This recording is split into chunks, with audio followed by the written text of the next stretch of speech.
Western Bulldog, so key ins, James Harms, Nick Caulfield, pick 5, key outs, Jordan Sweet, and pick 11. So yeah. I like the busy Harms. enough. Yeah, I like the Harms pickup. You know, they like delisted Toby McLean. They've got guys like McNeil or Vandermeer or some of the other guys. Losing Dunkley last year. Yeah, they kind of just have these guys that still float through midfield. Even as good as their midfield group is, they still have these guys that are probably those bottom 6 or so players, or even maybe, you know, are only playing because other players are injured. So Harms is a player that is reliable. I think he's not, you know, winning your games, but if you just need someone to go to 2 to 3 centre bounces here and there, or, you know, just body on a opposing midfielder that's kind of getting a lot of the ball, he can do that. Nick Caulfield, I'd like to think he's got his best footy still ahead of him. Can be a nice medium-sized defender and will work well alongside the likes of Bailey Dale and Caleb Daniel.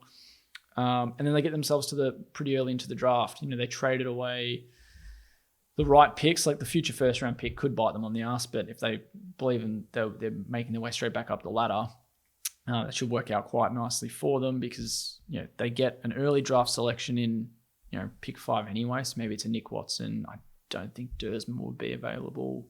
And maybe it's a midfield like a Riley Sanders, because they definitely don't need any key position guys. And then, you know, then they get Jordan Croft in anyway, who's a key forward as a father-son. So that's why they had to clear out those kind of that later first round pick from Brisbane. So they've done quite well to kind of get themselves nicely positioned for the draft. They've got a contending list. It's just underperforming.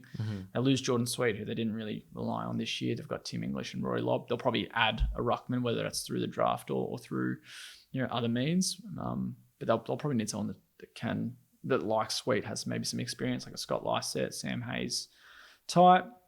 But yeah, it's an all right window for them. They did what they needed to, I guess. They got the Sweet deal done, got an okay pick back, got Caulfield through the door, added some midfield depth, swapped their draft picks around, so now that they can get someone else ahead of Jordan Croft in the draft. So it's all good. Yeah. So it should be challenging for finals again next year. To me, they just have the most confusing list. I feel like they have 50 forwards and 50 midfielders, but Yeah. I don't know.